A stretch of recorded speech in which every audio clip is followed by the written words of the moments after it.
시점으로 다시 오면 이제 마지막.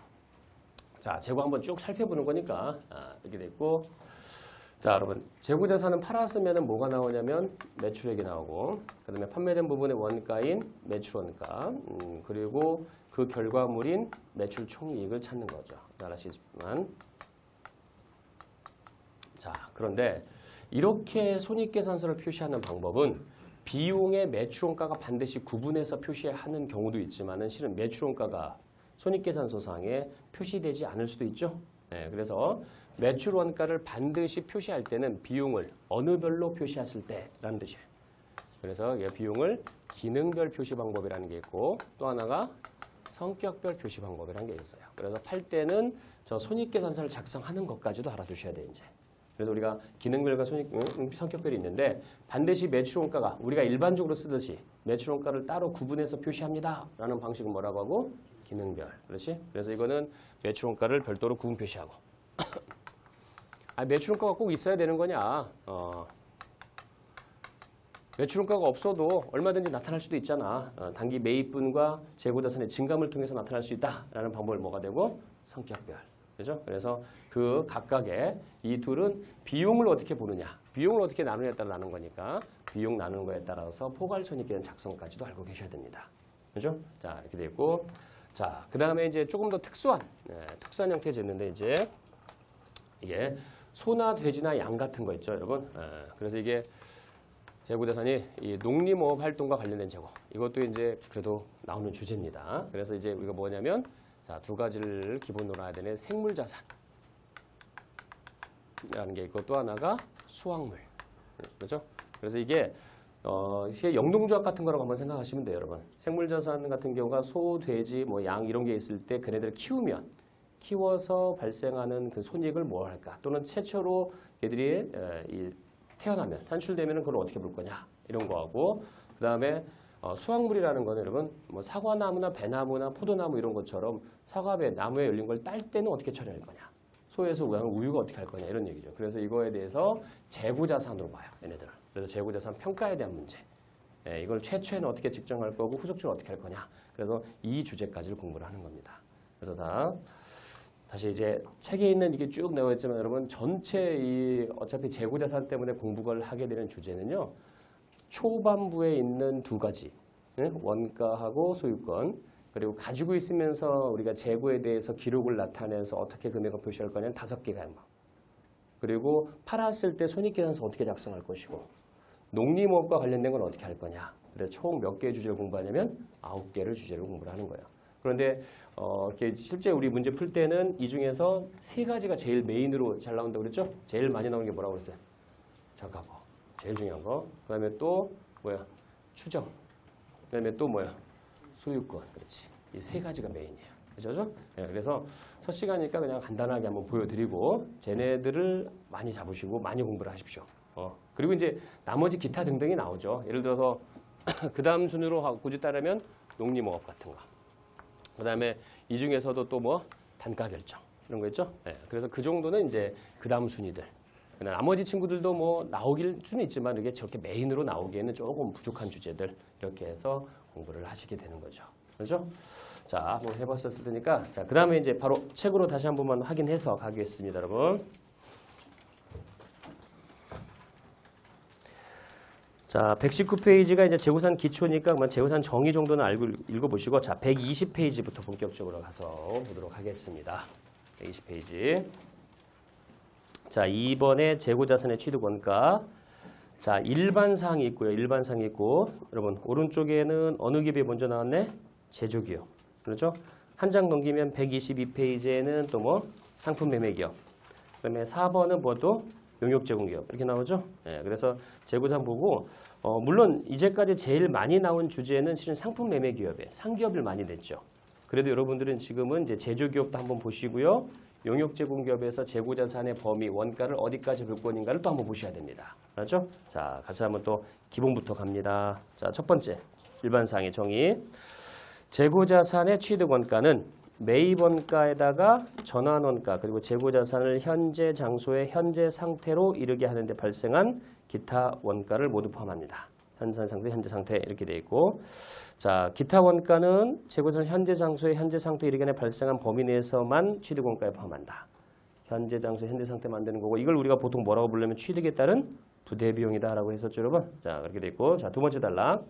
재고자산의 취득 원가에 포함할 수 없으며 발생 기간의 비용으로 인식하는 원가에는 다음과 같습니다. 원가가 아닌 거 1, 2, 3, 4번 다 묶여져 있죠, 여러분? 자, 묶으시고, 자, 재고자산 취득 원가에 포함되지 않는 거고 한 번은 꼭 읽어보시라고 그랬습니다. 첫 번째, 재료 원가, 노무 원가, 기타 제조 원가 중에서 뭐 비정상적으로 낭비된 부분.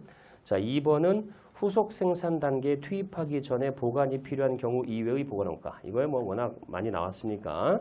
자, 그래서 일반적인 보관 원가는 우리 다시 한번 할게요, 여러분. 일반적인 보관 원가는 자산이다, 비용이다?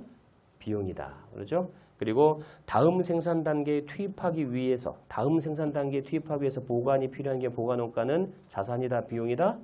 자산이다. 그렇죠? 다음 생산 단계에 투입하기 위한 보관 원가가 아닌 보관 원가는 뭐가 된다?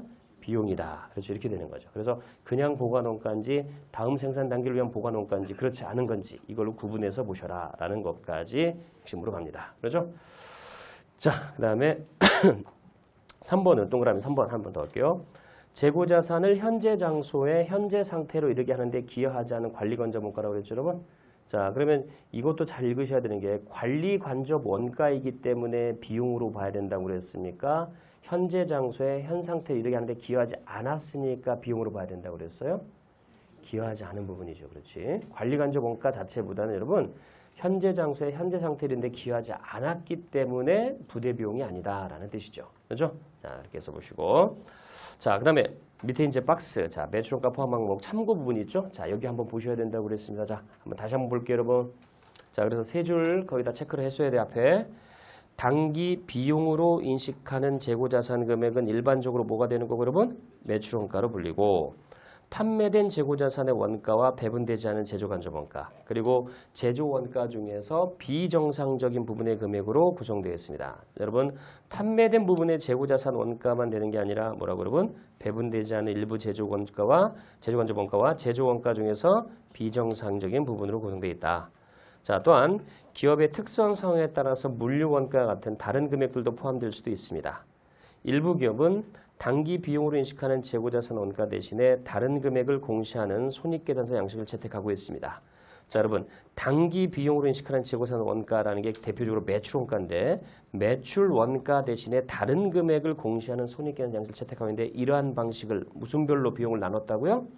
그렇죠. 이러한 손익계산 양식은 자, 거기가 비용의 성격별 분류 방식에 기초한 비용 분석이다. 성격별 분류다라고 했죠. 그래서 매출 원가가 별도로 표시가 안 되는 경우도 성격별이 있고 그런 경우는 단기 재고산의 순 변동과 함께 비용으로 인식한 원재료, 소모품, 노무원가와 기타 원가를 같이 공시합니다. 그렇죠?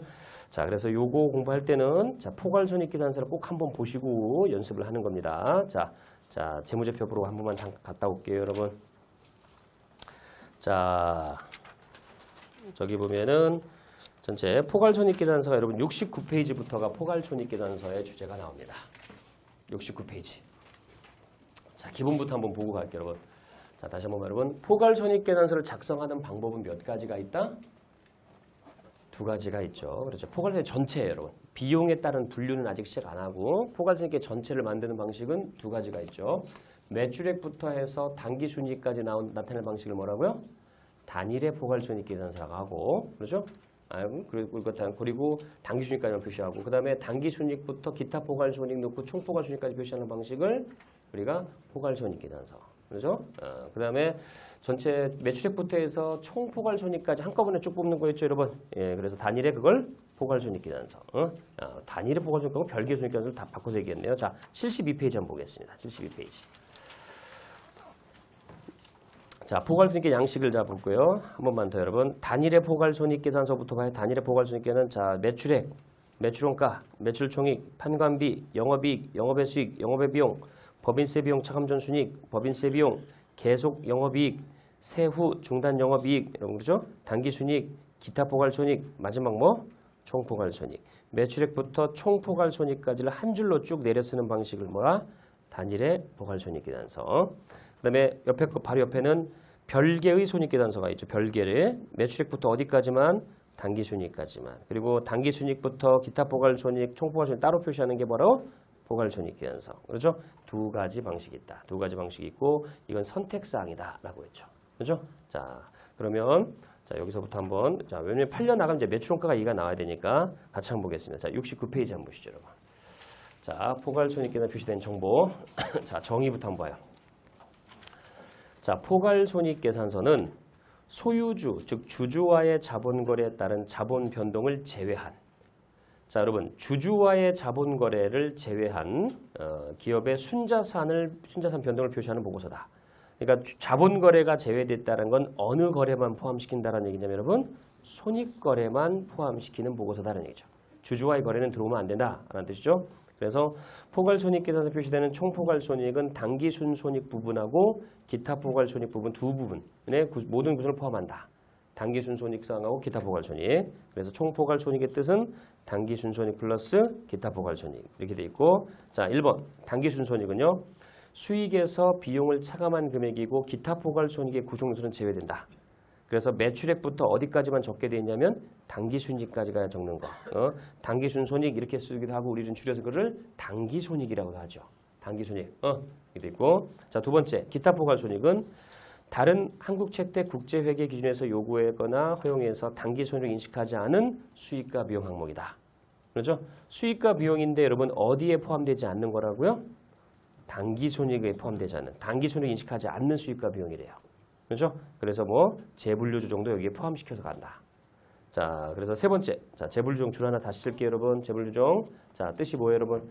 단기나 과거 기간에 기타 포괄손익이 인식되었으나만 단기 손익으로 어떻게 된 거? 재분류된 거. 단기 손익을 집어넣은 거라는 얘기죠. 재분류란 어느 하나의 계정을 감소시키고 다른 하나의 계정을 증가시킨 금액을 의미한다. 그래서 거기 보니까 기타 포괄손익을 줄여서 뭐로 집어넣었다고 대체했다고요? 단기순으로 집어넣은 걸 뭐라고 그런다? 재분류조정이고 이러한 재분류조정 사항도 어디에 들어간 요소다? 기타 포괄손익에 들어간 요소다라는 얘기죠. 그렇죠? 자, 이렇게 돼 있고 자, 네 번째 총포괄손익. 거래나 그 밖의 사건이라는 기간 중 자본의 변동을 말한다. 거래나 그 밖에는 자본의 변동인데 가로 열고 그 자본의 변동 중에서는 어느 부분은 제외하는 거다? 소유주로서의 자격을 행사하는 소유주와의 거래로 인한 자본 변동은 제외한다. 그렇죠? 주주와의 거래를 제외한 자본의 변화는 다 어디에서 발생하느냐? 총포괄손익에서 발생한다 이거죠. 그렇죠? 자, 그래서 하나의 기간에 인식되는 모든 수익과 비용은 한국채택 국제회계 기준이 달리 정하지 않는 한 자, 빨간색 동그라미 어디로 가야 된다? 단기손익으로 인식한다. 단기손익으로 이해의 항목은 인식한 건 다음과 같습니다. 라고 돼 있죠, 여러분? 자, 박스 첫 번째 거기 박스 별표 하나 쳐야 됩니다. 자, 그러면 다시 한 번만 여기까지 한 내용은 잠깐 볼게요, 여러분. 자, 처음이니까 이제 아예 수익 비용을 처음에 정리하고 들어가려고 해요, 이번에는. 여러분, 회계에서는 이게 수익과 비용을 묻는 물음들이 굉장히 많아요. 또 우리가 공부하다 보면. 수익과 비용을 뭐라고 부른다는 거예요, 여러분? 손익이라고 한다. 손익이라고. 수익과 비용이 손익이란 뜻이야. 손익은 몇 개가 있어. 몇 개로 크게 나누라는 얘기예요. 처음이니까 그냥 쭉 읽었어요. 별도를 세례 안 하고. 첫 시간은 또 이렇게 찍으면 또 온라인에 뜨잖아. 그러니까 우리는 공부하는 것처럼만 보여야 되니까. 자, 손익은 몇 개가 있어, 여러분? 그렇지, 방금 읽었잖아. 손익 몇 개 있어? 2개, 그렇죠? 네. 처음엔 점잖게 얘기도 하고 막 그래야 돼, 여러분. 이렇게 하고. 단기 손익도 있고 뭐도 있어. 그래, 이거밖에 없어. 열심히 읽었는데 지금 읽으니까 또 그냥 같이 눈만 읽었잖아, 우리가 또. 그냥 하던 대로. 여러분, 손익은 2개밖에 없어. 단기 손익하고 기타 포괄 손익하고. 그래서 얘네들의 이 손익에서 얘네들이 발생하면 거래가 생겼으니까 우리가 기록을 했겠죠. 너희들은 손익에서 발생한 거래다. 그래서 우리가 이걸 뭐라고 불렀다, 여러분? 손익거래요. 그래서 매년 발생하는 손익거래는 어디다 다 누적시키잖아. 우리가 누적할 때는 어디다 지금? 자본에다 누적을 하잖아. 자본에다가. 자본에 가면은 주주와의 거래를 무슨 거래라고 보고? 자본거래라고 하고 주주 이외의 자를 뭐라고요? 손익거래라고. 그 손익거래가 누구야? 쟤네들의 누적액을 말하는 거지. 그렇죠? 자, 그럼 다시 이렇게 수익과 비용이 매년 발생하게 되면 어디다 집어넣는 게 원칙이라고요? 그렇죠. 지금 읽은 문장이 뭐라고 돼 있어? 여러분, 수익과 비용 발생했니? 라고 하면은, 그렇죠? 여기다 집어넣으라는 거야, 원칙이. 방금 전에. 아, 여기다 넣고 싶은데 그러면 뭐라는 거야? 네 맘대로 넣으면 안 돼. 응. 누가 정해준 대로만 넣어. 그렇지? 자, 기타 포괄순위 아까 정의가 뭐라고 그랬어요? 다른 한국 책태 구조, 자, 동그라미 2번에 기타 포괄순위 봐봐요, 여러분. 다른 한국 책태 국제기준 기준에서 요구하거나 허용해서 단기순위 인식하지 않는. 그러니까 우리가 마음대로 막 인식하고 하지 않는 게 아니라 뭐야? 다른 한국 책태 규제에서 요구하거나 허용한 거대로만 한다는 얘기지. 그러니까 이거를 뭐야? 국제기준이 정해준다는 거야. 그렇죠? 지금 하는 얘기가 야, 이거는 우리가 정해줄게. 여기에 들어가는 거는 IFRS에서 정해주는 거고 당신들 마음으로 하는 거 아니에요. 이 소리 하는 거죠. 그렇죠? 네. 그러니까 정해준 거 외에는 다 수익 비용 발생하면 어디다 집어넣자? 단기손익이에요. 그렇지. 그럼 그래서 지금 공부하는 게 박스를 왜 줄치라고 그랬냐면 이제 저거는 이제 조금 지나면 쓰기까지 해야 되거든, 실은. 그러면 어떤 애들을 여기다 집어넣으면 안 될까? 이렇게 하는 거야, 지금. 어떤 애들은 단기손익 넣으면 안 될까? 몇 가지가 있대, 지금. 아, 박스에 몇 가지가 있어. 그렇지. 두 가지지. 아, 참 첫 시간은 조용히 있으려고 했는데 자꾸 그러면 안 돼요. 그러면 안 돼요, 여러분. 자, 봐봐, 여러분. 1번. 동그라미 1번 봐봐. 기업 회계 기준에 따라서 뭐야? 전기 오류 수정과 회계 정책 변경에 무슨 효과? 누적 효과. 그러니까 전기 오류 수정 손이 이렇게 생각하면 돼요, 여러분. 또 회계 정책 변경의 누적 효과를 뭐로 직접 반영한다? 이익형으로.